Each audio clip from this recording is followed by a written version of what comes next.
This is without a doubt my all-time 10 out of 10 favorite trip that I have ever been on.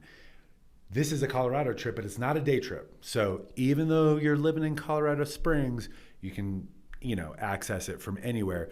But this is something that if you're coming to Colorado, this is like the trip that I want to take everybody on when they come here. I'm like, please schedule a couple extra days so that we can go do this.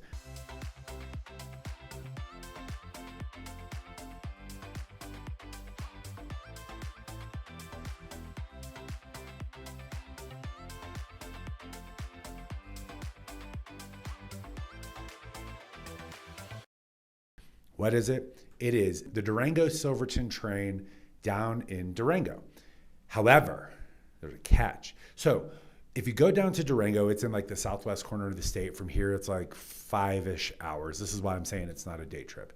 However, when you get down there, you can get on this train. It's like this old steam-powered or coal-powered. They have two different types.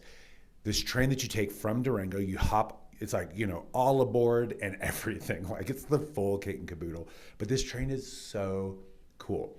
First recommendation, if you want to do this right, is you have to get an outside car.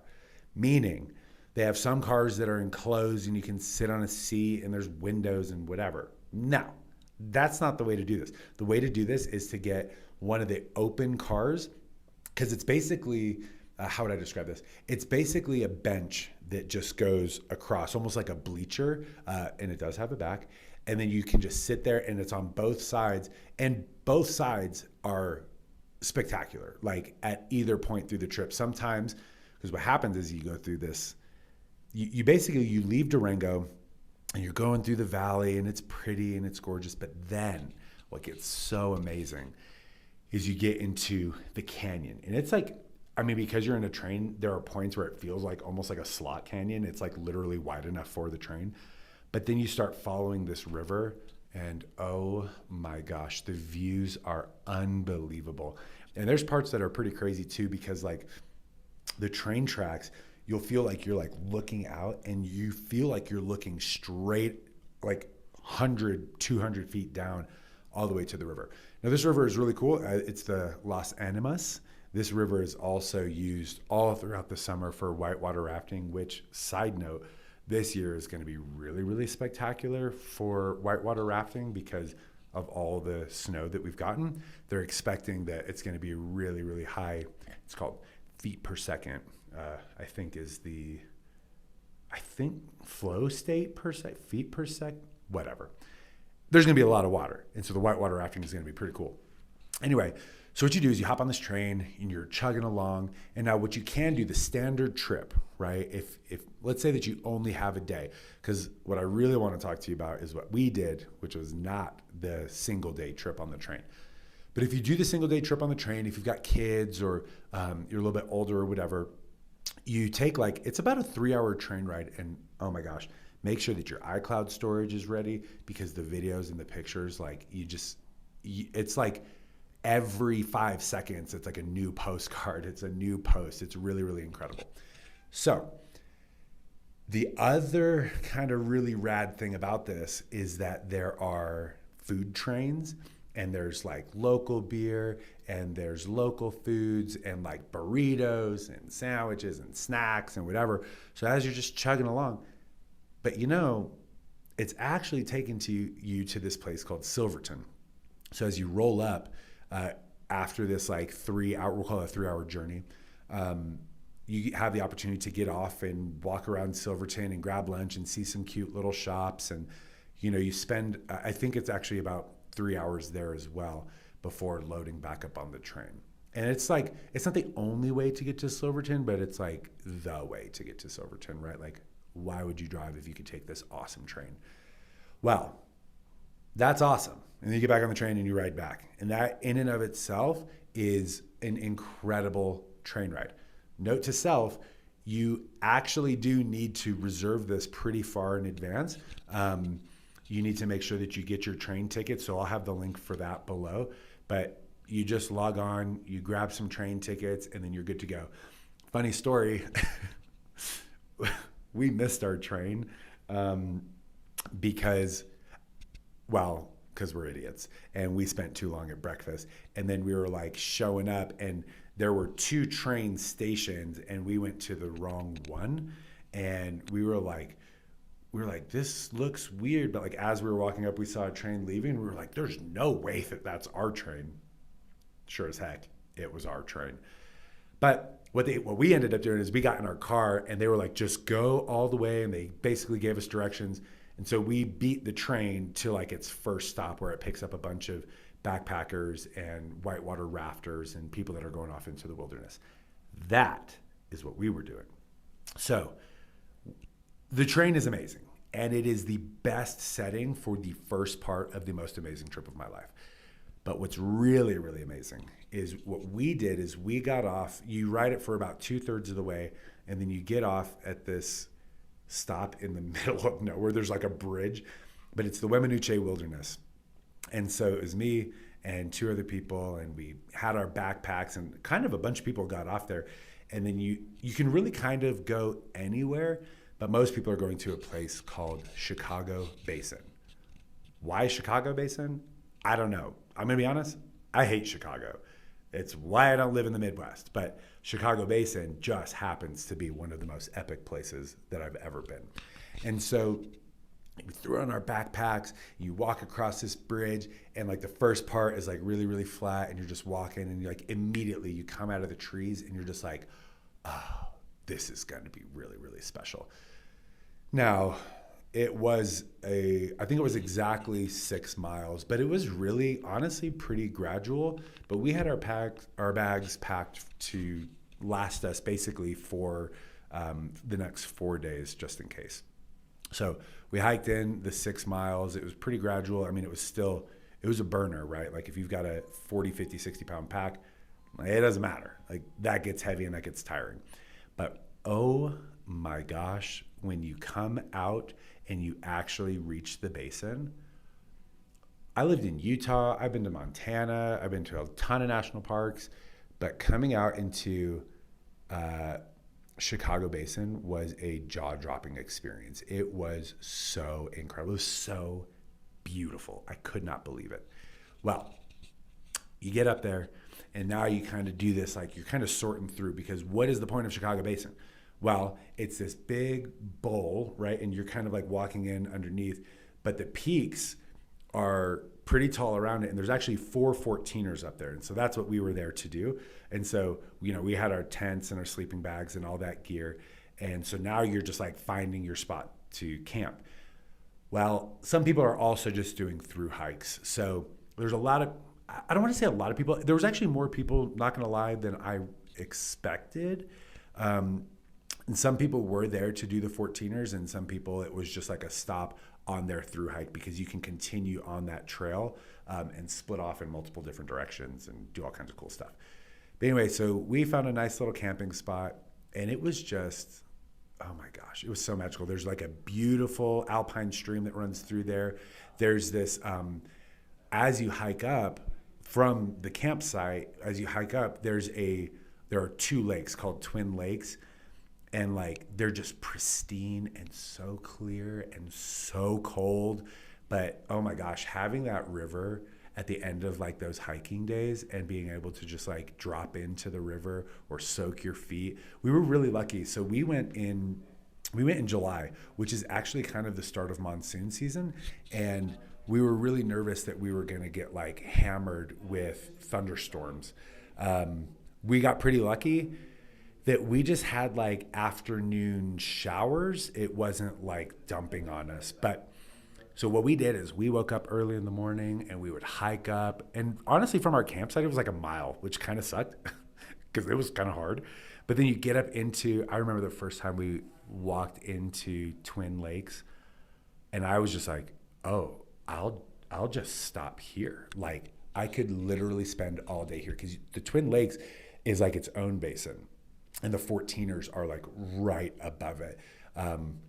Let's see if I can do this off the top of my head. It's Sunlight Peak. There's like a Sunlight Peak and there's a Sunshine Peak. So I can't remember which one this is, but it's a sun something. And then Wyndham, I did both of those. And then there's the next day we did Euless and North Euless. Those were way too scary for me. So look, I'm comfortable saying this in front of millions of people, or 15, I don't care. Yeah, I was way too scared. When you get up on Euless, there is this, it's called the catwalk, and it's exactly what it sounds like. I was like, okay, I'm like prepared. I had my helmet on, and I like walked up there. In fact, I kind of just need you to see this video. Kyle's starting the catwalk. Kyle's assessing the catwalk.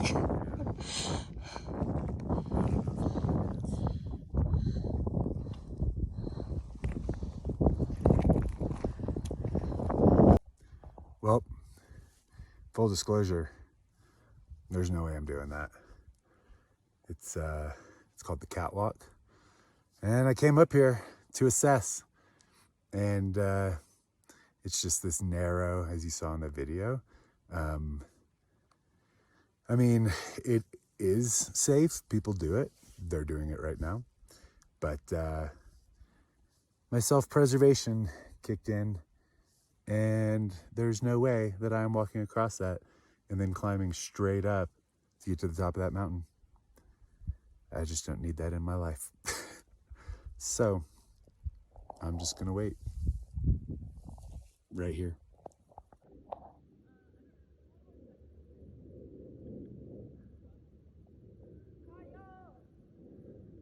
So there was no way that I was going across that. Like, I got up there and I realized, like, oh, that is serious exposure.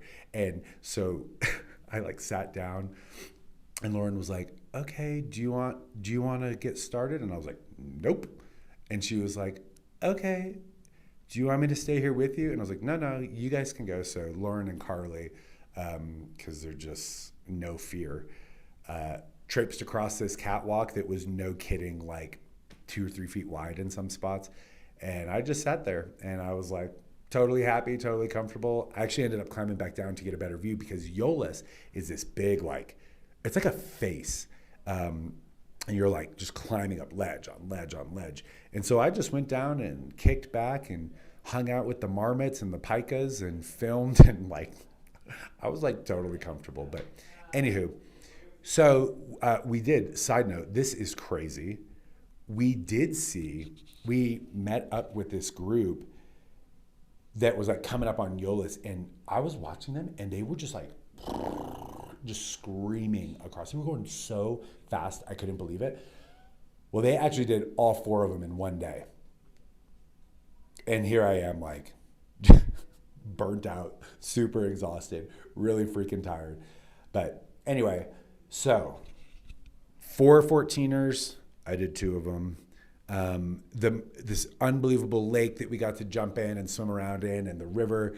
Now, I do want to make sure that you know a couple things that made a wild, wild difference for us. So number one, it is worth bringing like Crocs or flip-flops or something like that, because you're going to want to like at least put your legs in the river. Some people were, kind of like washing themselves off in the river or whatever, but you definitely want those, not only just for camping's sake, so you're not always in your boots, but so that you can kind of walk in the river. So think waterproof shoes. That was important. We got really lucky with monsoon season. So we were up before light. We started hiking, and the idea was to get at least to Twin Lakes by the time the sun started peaking and it started getting a little bit of light, because we knew that the afternoon monsoons were going to come in. So that is clutch. Now, we got really lucky that it never dumped. Like, it sprinkled, it rained a little bit, but that was always on our way down, because you see that stuff building, and it is totally unpredictable how bad those thunderstorms are going to get on top of the 14er. So don't mess around with it. Don't press to test. It is not worth it. And then number 3, one of the things I love most about Colorado is that there's no bugs. One of the things I hated, the thing that I hated the most about Chicago Basin, and we were totally unprepared for, the amount of flies and mosquitoes. In fact, as we were hiking in, it was like infuriating. We wanted to like stop and eat a snack, and there were just tons of flies, and we didn't have any bug spray. So we were just thoroughly unprepared. When we got up there, we ended up making friends with some people that luckily they had some bug spray and they shared it with us. But even up there, there was quite a bit of mosquitoes. That really sucked. Although I had another friend that went up there and said that that wasn't the case when he was up there. So maybe it just depends on the time, but you can definitely jump on and read like the trip reports or go onto the 14ers. I think it's like 14ers.com, like Facebook group, or 14ers, Colorado 14ers Facebook group. And you can get like trip reports, or you can ask the question, hey, has anybody been up there? How were the bugs? Because we were so unprepared for that. Now, on the flip side, what was awesome is there was so much wildlife up there. I say so much wildlife. I was really thinking that we were going to, I was like, man, maybe there'll be elk up here. I don't know. Nah, there's too many people for that. I did see some deer, but what we saw a ton of was mountain goats, the white mountain goats with super sharp spike horns. And these things don't care. They walk right through your campsite. So like you actually have to manage your food and your, actually, I have like cork handles on my trekking poles, and like because of the sweat, like those and marmots, they will come out. In fact, one guy at one of the campsites that we talked to, he had a porcupine in the tree grabbing his thing, and he was like in a tug of war with the porcupine, which was absolutely crazy. I didn't see the porcupine, but there were so many, oh my gosh, so many mountain goats. And like, to me, everybody hikes for different reasons, right? And it doesn't really matter why you do it. But for me, I love being like immersed in nature like that, where you're just like, I'm out here trying to survive where these things thrive, right? And it was really, really cool to be around all those animals, so many goats. Like every time I saw them, I just stop and stare, take pictures, take video. Same with it's a marmot. If you don't know what a marmot is, it's basically a mountain beaver. If you don't know what mountain beavers or marmots do, I'm pretty sure they're the ones that build the cairns, so that to show hikers their way, because they're just loving little animals. So anyway, we ended up packing up, and then you hike back out. You got to be back down by like 2:00, so it's not bad. The hike out was way, way easier. We got down there way before, jumped in the river again just to like soak our feet. And then like you see the train coming, everybody's cheering, and then you hop on and you grab your, okay, final tip. It was cool to try like this, the Locomotive has its own beer. I think it's called like the Locomotive beer. They have their own beer, and I'm going to be honest, it was terrible. Like I tried it and I was like, no, this ain't it. But it was kind of a novel thing, and it was kind of cool to just try at least once. So anywho, that, my friends, in summary, oh my gosh, Durango, the Durango Silverton Train, the Weminuche Wilderness, whether you're through hiking, you want to hit 14ers, you want to do whitewater rafting, you just want to like go through and camp. You do have to get a permit to go into the wilderness, by the way. But I have daydreams about that trip. That trip was one of the most rejuvenating, beautiful, most amazing trips I've ever been on. I hope you got that sense from seeing some of the photos and videos that we were able to post in here. But gosh, if you're going to go, or if you've got questions about that trip and you're planning it, please let me know. I'd be happy to talk more with you about it and just kind of help you scheme. And if you've never done any 14ers, I don't know if I would recommend starting on those 14ers because they're pretty aggressive. They're like class 3 and a little bit of class 4. But we have a whole video that I did on how to do 14ers. It's got packing lists and websites and just 14ers information in general. It's a bit of a doozy. It's a pretty long video, but hopefully it's full of information that'll help you get sorted out and have a great trip in the mountains. For now, it's mid-April, and we're getting ready for our own summer. So I can't wait to tell you some more stories about my trips in the mountains this summer.